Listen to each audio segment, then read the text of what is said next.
And now we're going to the second stage, in the same part. Now this time we'd like to invite a couple of people on stage. Adam Juma. Karibu. Is Adam Juma here with us? Yes, he is. Adam Juma is the founder of The Next Level. I think you're supposed to come here rapping or showing some graphic or signs with your hand. No dramatics? Anyway. And we got somebody else, Emmanuel Feruzi. Woo! Who is woo? Woohoo! I can hear some sounds. Emmanuel, you came with fans. Photographer and a data analyst as well. Hey, Karibu. I didn't get the brief, man. I didn't get the brief. He Emmanuel probably gave us some money. He's a photographer and a data analyst, everybody. Welcome, Emmanuel. Next Karibu. up. Webiro Wassira, a.k.a. Wakazi, the bilingual beast. Hey, okay, this one has more fans. Wakazi, did you pay them, huh? Wakazi, what happened? I'm just inquisitive. You must tell us why you're walking like that. and it better be a good story. Welcome on board. We also have in this panel Abella Bateyunga, who is the founder of Tanzania Bora Initiative. Shout out to the girl. International Day of the Girl. Karibu. Now that's what I like. Yes. And we do have the moderator, of course, Lilian Madeje. Karibu. Lilian is the founder of Ekihya. Is that correct? Karibu. Now I have a request. Can I get a special request?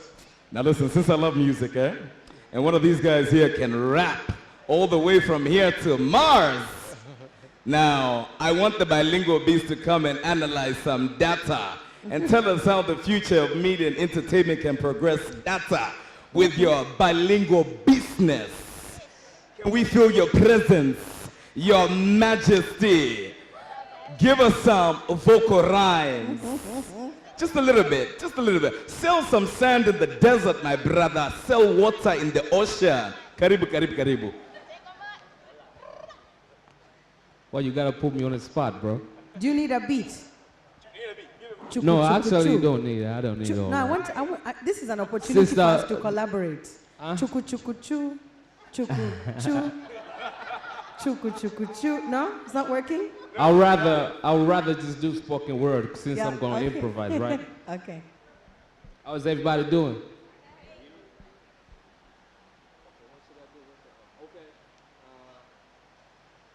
See, I know my purpose is greater, that's why I'm an innovator. I'm not gonna take what I find, I'm just gonna create something that's better. In this new age of data, or some call it data, where this information only sudaku you after, you gon' get it. You gon' get it. See, it's funny, technology has us artists increase our reach, but the irony is none of us is rich. We just showboating and showing off what we don't have. I think we need brain surgery, probably performed in the labs. Or maybe by then something's gonna spark. So this congregation, our annual gathering is gonna be something productive and not Hasara.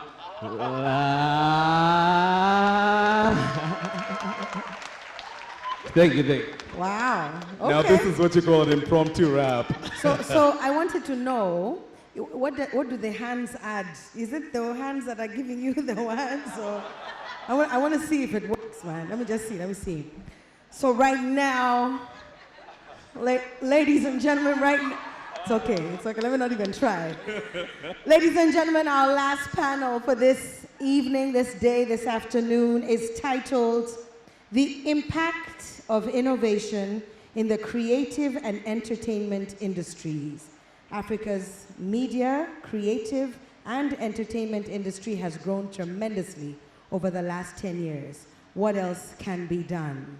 And before they begin, we do have something else happening after this. Now, let me mention a couple of names, and I'm sure I'm going to be having dinner with you guys after this. Clement Biscuit. I have your ticket after this. Please look for me or June. Mr. Solomon Kitumba, Mr. Henry Sazwande, Mr. Henry Onyango, and Miss Faith Nyanza. Hi, Miss Faith Nyanza. By the way, there's a lost and found power bank as well, so if you lost your power bank, you can look for us somewhere over here and we'll give it to you. By the way, come through early tomorrow. We have a special guest of honor who's coming through at 8 a.m. Spread it to everybody. Put it in your conversation on Twitter and Instagram. His Excellency, former President of the United Republic of Tanzania, Jakaya Mrisho Kikwete, is coming here in the building at 8 a.m. So after this panel, we'll have a few closing remarks to tell us exactly what else will be on the agenda.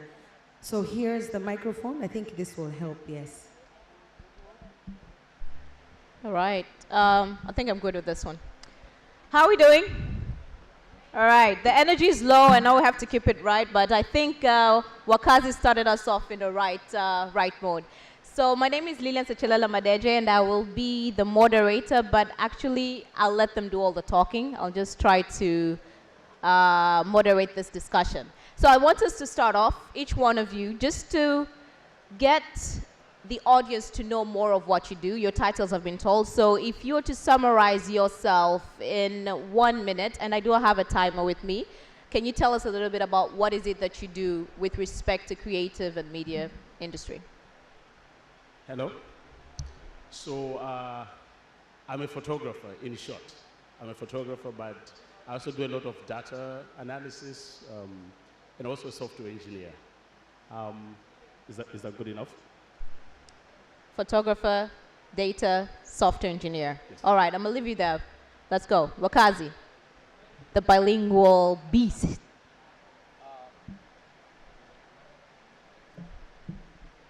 My name is Webiro Wassira, but artistically I'm known as Wakazi, the bilingual beast, Dracula, lala mchana kesho siku muza vitu beberu, mimi hapa kule, which means we're different. I'm a hip hop artist, singer, songwriter. I'm also a philanthropist. And my music, as it says in one of my nicknames, is bilingual, which means I rap in English and in Swahili. I've been doing it for quite a few years, and I'm loving what I'm doing. I'm also the CEO of Work Ethic Entertainment, where I work with young upcoming artists. And of course, I'm working on my music as well, so I'm happy to be here. So my name's Abella Bateyunga. I'm a youth advocate. I'm also a social entrepreneur. I run 3 businesses. I work with young journalists, young artists, young innovators, and young leaders. Hello, my name is Adam Juma. I am a cinematographer. For those probably who know me, for 20 years or 15 years in the industry. I make a lot of music videos. I used to make a lot of music videos. I make films, documentaries. That's my area of expertise. I also train a lot of young people. Yeah. So, I mean, hold that off. I want us to start talking about creative industry. So our discussion is about the impact of innovation in the creative and entertainment industries, Africa's media, creative, and entertainment industry. That it has gone tremendously. We have Adam Juma. You've been in the space of videography and arts. Bella, I know that you're within the space. You have unleashed Africa and love arts, actually. You're talking about love arts, and I know that you're in the space of building journalists, etc., but getting the word out there to the rest of Africa and the world that we have the power. Bilingual beast, you give message out there using words, and talking about visual, Mr. Feruzi here, but all of you, when we talk about creative industry, what emulates to you? What speaks as creative industry? And then I want us to talk about how creative industries and innovation merge. I want to start with a question, if we can all just participate together. Anyone in the audience who for the past 2 days, they watch a movie? Help me. All right. Anyone in the audience who today they listen to their favorite music? All right. Anyone in the audience who love what they're wearing? Okay, you're all looking smart, by the way. Anyone today who actually ate something in a bowl or plate? Anyone who's appreciating the chair you're sitting on? Anyone who is happy that the fan is working? Art is everywhere. And that's how I define creative industry. Because sometimes we think creative industry, it's something that is an option, but it's everywhere. It sustains us, it maintains us, it entertains us, it informs us. Creative for me is music, is dance, is poetry, is design, is film, is documentary, it's, what did I forget? Poetry, and it's fashion, but it's so much more. Yeah, what she said.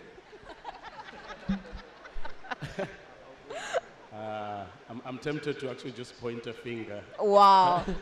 Yeah, but I think we sometimes before, as a software engineer, I used to think creative is for other people. Like there's actual people that are called creative people.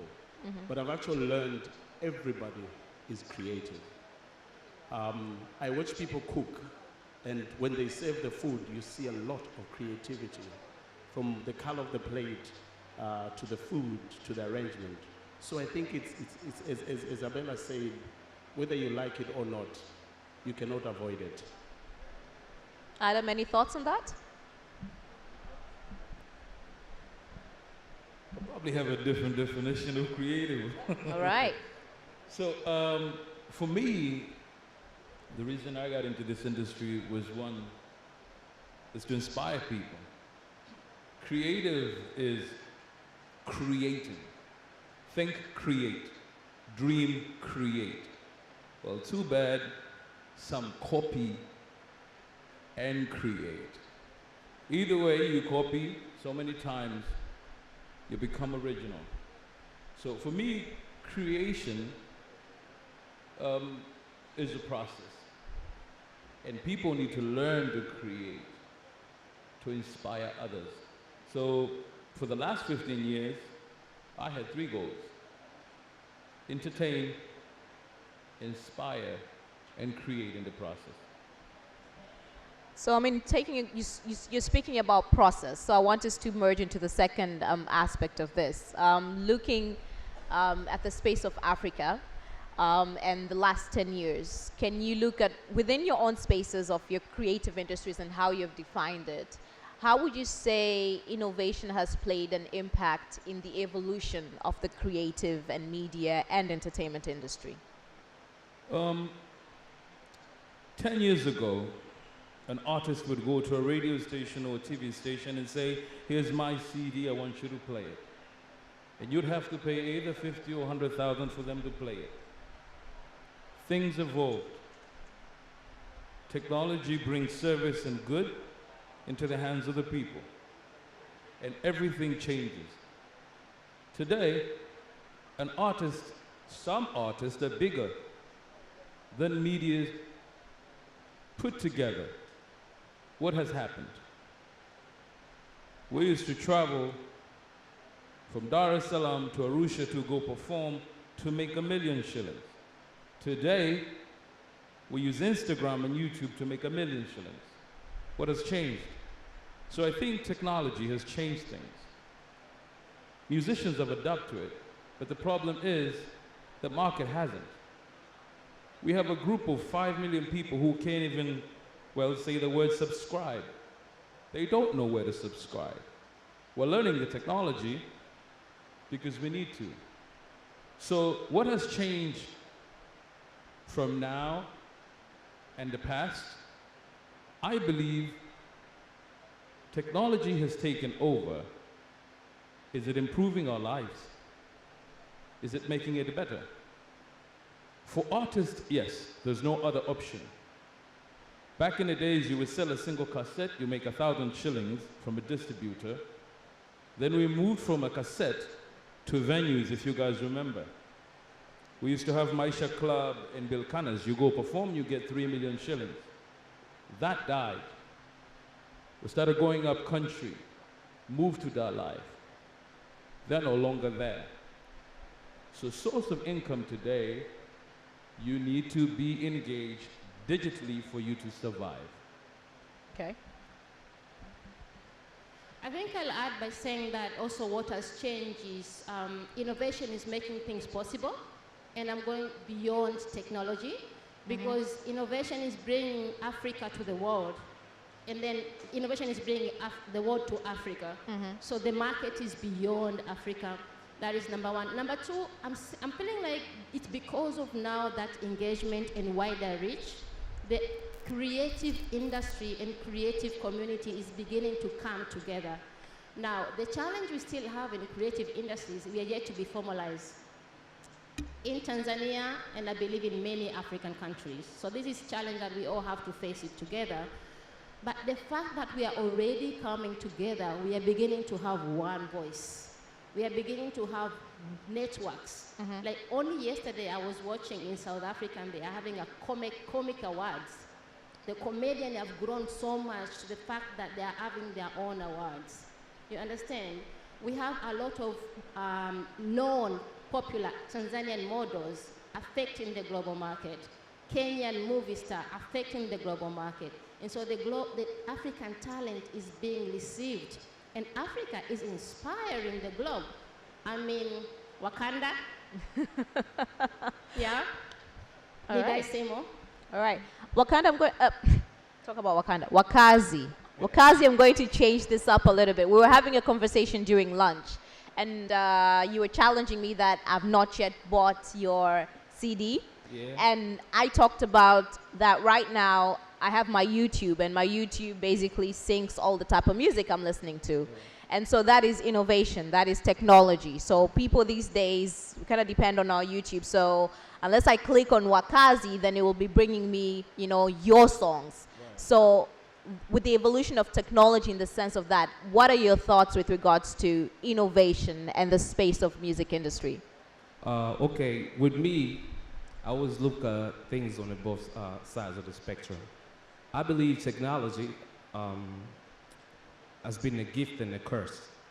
The freestyle I made here earlier, I said technology made us increase our reach, but we are not rich. And that's the truth, because my album is on YouTube right now. You can stream it. The price of streaming is 1/3 of the price of buying the actual CD. So now a lot more people could stream, yeah, but if they don't like my music, like let's say it doesn't appear on your timeline, you're not going to stream it. And if you stream it, I'm making less and less than I used to make before. So that's a very big problem to me. It's been a gift and a curse. Yes, a lot more people. I will be sitting here and people be listening to me in Thailand, and somebody in Dodoma may not be listening to me. That's what technology made this. And I actually need people in Dodoma and Sumbawanga to listen to me before people in Lagos and Accra, for me to really, really earn something out of my music. So it's been a gift and a curse on that perspective with the technology side and innovation. But let's look at the innovation also on different ways that us, the creatives, apply new ways and modern ways, or whichever ways we come up with, to put our art out there so that we can make anything out of it. I'm loving this. For example, we had the Iokote challenge or Coupe challenge. We had these good-looking guys dancing. Our girlfriends were going crazy. Guys, you see what I'm saying? So those are innovative ways you could use to market your music. You see what I'm saying? But also it could get you in trouble. My Wasama got in trouble because of the Iokote challenge. You see what I'm saying? So different ways. Everything comes, it has its good, but it's also, it has its bad. As far as also being innovative as a creative, for instance, me, I can speak on my side. Different ways of being innovative is become more artistic. See, I became an artist by being innovative. People realize this guy is different from others. But when I go deep into artistry, putting out perspective music, metaphoric music, people are gonna be like, it will go over their heads. So I won't be looked at as if I'm that special compared to everybody else. As compared to somebody who will come with a phrase that's been repetitive over and over, a 2-minute beat, and they'll make more money than me. So the more innovative I become in my music, as far as being more artistic, it might be counterproductive as far as me making it in the industry where I'm supposed to be making more money. See, in the last 10 years, the industry has grown, but has it grown in what? Basically, artistic growth, or just be able to make money out of it? You know, because those are two different aspects. I cry every day on social media that the lyricism is dying. The art of music and making albums is dying, but we have more stars. Stars based on what or doing what? I don't know. And the way people write music, we having less and less people writing great music right now. So it's hurting us in the long run, but at the same time, if you just want to make money out of it, somehow innovation can help us, but it's a gift and a curse. I'm going to take it to Feruzi, but I'll come back to you. And my thing is, you're talking about the art of lyricism is dying. I'll come back. But the art of lyricism is dying. But isn't that the cause of evolution, that innovation sometimes comes and, you know, interrupts the way things are being done, and we're supposed to adapt more or less? Think about that. But Feruzi, I wanted to, when you're talking about how creativity and innovation are merging, so talking about visual arts, you know, Instagram, big. When it comes to photography, you know, is there copyright? You put up your photo, I see it, I, you know, download it, and I use it. Do you make money of that? But how do you see, with regards to innovation and technology, at the space that we're living in right now, you as a visual artist, how do you survive? And is it positive or is it a negative? And maybe, level on the positive, negative, how are you thriving within this space? Right. Positive or negative, it's really entirely up to you. Now, I came through the whole open source culture. So for me, you take my photo, you use it, the least you can do is say, I took the photo, right? But how do I survive? This is something that I struggle every day, especially when I have to get a new photographer onto the team. The one thing I really, really like about innovation is that we all do not have excuses anymore. Back in the days, you say somebody who went to MIT, I'm assuming there's a photography course there. You say, no, he's a good photographer because they went to MIT. But we don't have that excuse anymore. I studied photography less than 5 years ago, and I can guarantee if any photographer, anybody who is creative today here, you spend an hour every day studying through YouTube, through Instagram, through whatever it is you want to study through, get someone who inspires you. You can pretty much learn and be as good as they are. A lot of people look at our photos, so with my team, we sit down, we practice, we learn, but all of this comes through innovation. That aspect that innovation has helped us as a company, as Creative People strive. If you take Instagram and Facebook and all these other social media out, is the workflow, how you communicate with your client. Innovation really, really has helped us. You know, from the time the client says, I want to book you guys for a wedding, you throw up a WhatsApp group, you let them invite their aunties and uncles and whoever they can invite. And mind you, that's the best marketing strategy we've used so far. Just let them add their aunties and their uncles. You can guarantee out of every 200 people, somebody's going to get married in the next 3 months. I feel like I'm selling my secret here, right? But using innovation, not just Instagram and Facebook, guys, there's more to it than that. From workflow to how you deliver your images. We hardly send CDs and flash disks anymore. Put the images somewhere on a cloud and send it to the client as a link so they can download it whenever and wherever they want to download it, you know? So there is more to it than just what we think of technology. The pictures themselves, it's good. Cameras are becoming much cheaper compared to when Adam Juma most probably started. There is more, out of one camera you can pull so much juice out of it, how it handles life. But what I'm saying is, innovation has enabled people like me who did not go to a formal photography school or creative school to still create. So learn through technology and innovation has allowed us to do that. You can manage your workflow. You can manage the actual products that come out of it. So you're using technology to the best of actually getting your business out there. Sometimes I feel like I'm abusing it. Sometimes you're abusing it.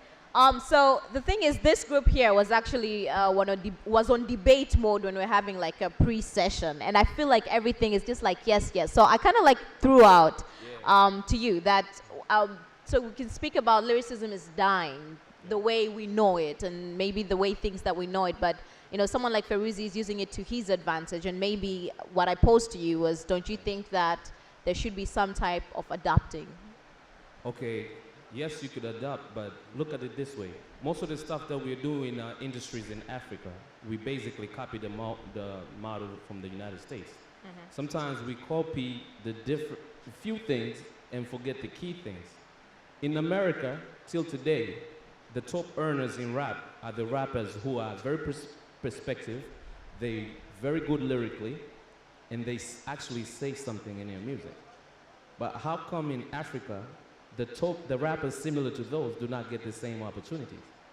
So that's a problem. One of the biggest things I think that needs to be done is the integration between the African market and the rest of the world. Because, for instance, a lot of people here have iPhones, but not all of you do have Apple Music. Some of you might have Apple Music, but you'll be told you cannot sell into Tanzania. You don't have a Tanzanian store yet. So how come you're selling iPhones in Africa, but you don't have global stores for each and every country? Because now we say we cannot sell CDs. I dropped my album, I'm selling CDs, but at the same time, my music is on different digital platforms, but people who really love my music, who cannot have CDs, but they want to stream it, do not have access to it. So they need to look at it in that way. And Africa as a whole, we have to make this noise and be like, you know what? If we are becoming, the world is becoming one, and music is also the universal language, so it's something that we all use and consume. We have to be able to create a level playing field so that everybody could enjoy all these things. As far as lyricism, yes, the narrative is, this is catchy, this is the hit. If we change the narrative, everything changes. Like I'm saying, Kendrick Lamar, Jay-Z, J. Cole still sell out stadiums. But out here, we can't do that. But if we change the narrative and the music is available to everyone, who knows? The sky's the limit. All right. Adam, Abella, I have a specific question around creative industry and the work that you did with Kangas around data. So it's very interesting. Every time I hear in media, people have numbers of unemployment. They talk about this every single day. But it's amazing. Nobody really cares about investing on media. And I'm not talking about media journalists and no. I'm talking really, really investing in media. I am a cinematographer. I went through a lot just to prove to my parents and the people around me that I can actually be a cinematographer. 15 years. And you know how many people are hired just to make sure that I can press the button? If I'm a director, there's an assistant director, second AD, I have a cinematographer who is a DP. There's a whole bunch of people, like 21 people, just to get a movie done. And that's a whole lot of employment. People don't think like that. When I started, it was about empowering young people that I can work with to make sure that we do stuff. But along the way, we started going to South Africa. No one asked the question, why do we go to South Africa? Why do you go to Dubai? Because you would go to a simple shop and you want to shoot, and they say, no, you can't film here. But guess what? An Indian sees you, no, my friend, no, you can shoot too. I'll pay you to shoot. They don't have a problem. We need to change our mentality. So right now we have Diamond and Ali Kiba. The numbers are crazy on the chart, East Africa. But you know what? We will spend millions to advertise this country. but yet they're everywhere across the world. So what's wrong? I think we have a problem. We can invest as much as we can on agriculture and everything else. I totally agree. But media is media. Changes behavior and how people think. You go right now, 9 out of 10 households, you will find a young lady who talks like Wema Sepetu. And it's shocking, yes. But you know what? That's 5 years, 10 years of work. While the rest of the country says, no, I don't watch Bongo movie, no, I don't do that. But guess what? The same Bongo movie is changing generation over generation. Wake up 20 years later and you say, you know what, we can't invent anything. My problem is this. Why do we have to put videos on YouTube so that we can get a check from California or Japan or anywhere else? Why can we not make our own YouTube with everything that we have? Get checks from Dar es Salaam sent to Arusha or Rwanda or, Lagos for that matter. We wait for technology to come here to solve our own problems. Everyone that actually sells on a peach is about an app. I don't think innovation is about making apps. I think innovation is about combining two things that will solve our problem. I was in a class in the States one day sleeping because I worked for 8 hours. And people spoke about technology, and I said, you know what? One thing you don't understand about civilization and technology, Africa was civilized before you were civilized. When we wake up, we say shikamo. My friend, that's civilization. So this is the thing that we need to do. We want to change people. We have to start all the way from the bottom. And guess what? We give our little cell phones to our little kids. We tell them nothing of who we are. Generations of Africans are being raised because they don't know what the future is like. So we going never back, talk about the future. All the right. least we do is the past. Abella, I'm going to have you, creative industry. You're going to, specific, I want you to talk about the textile industry. Very, very brief, because then we'll have to come back and do closeouts.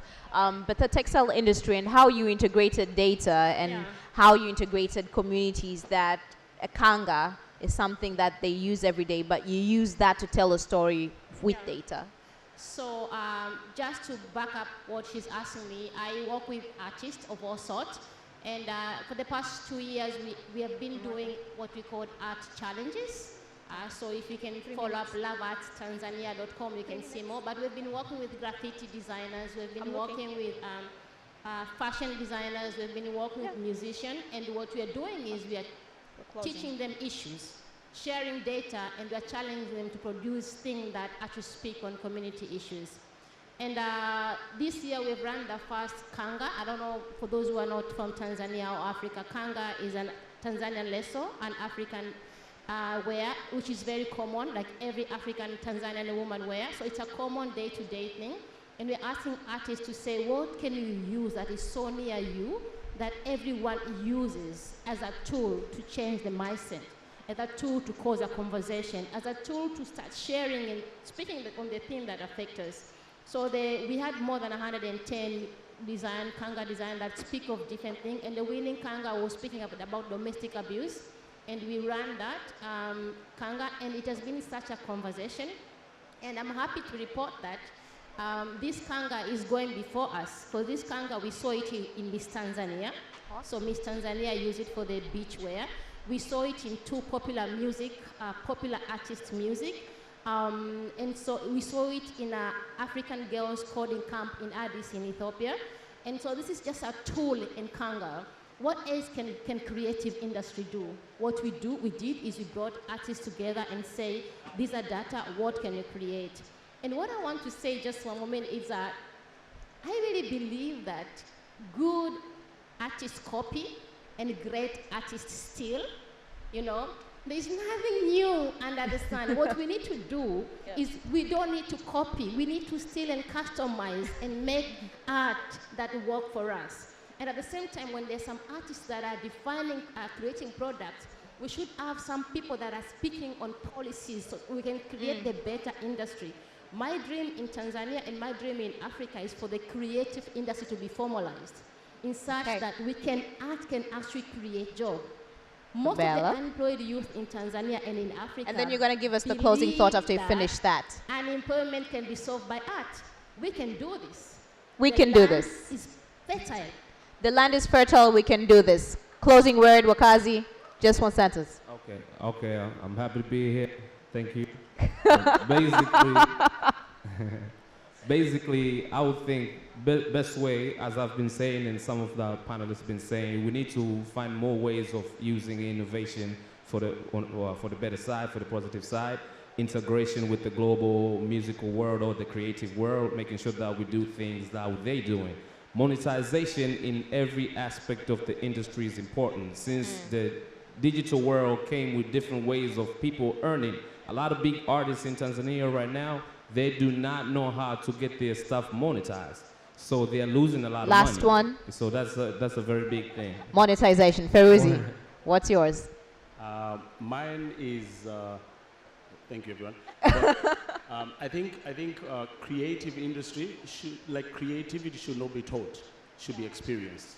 So those of us that have already made a step, we should be willing to hold somebody's hand and train them. I can assure you, like half a day with Adam Juma is 2 years of university. I can almost guarantee you. Is that true? Adam, want to do a closing thought while you're put on the spot? Not a full speech, a closing thought. Yeah, I'm close, huh? Okay, I'm close. I think we have to work together as a continent. Right now, Lagos is connected to Dar es Salaam and all the cities in it. So we have to work together to be able to solve this. So collaboration. Collaboration is key into going into the future. Yeah. Collaboration, monetization, contextualization of some of these platforms that are out there, making them African, and holding hands. Guys, thank you so much. I hope you all had learned something from this amazing crew, but more than that, in terms of how innovation in the creative industry can be transformed. Thank you, guys.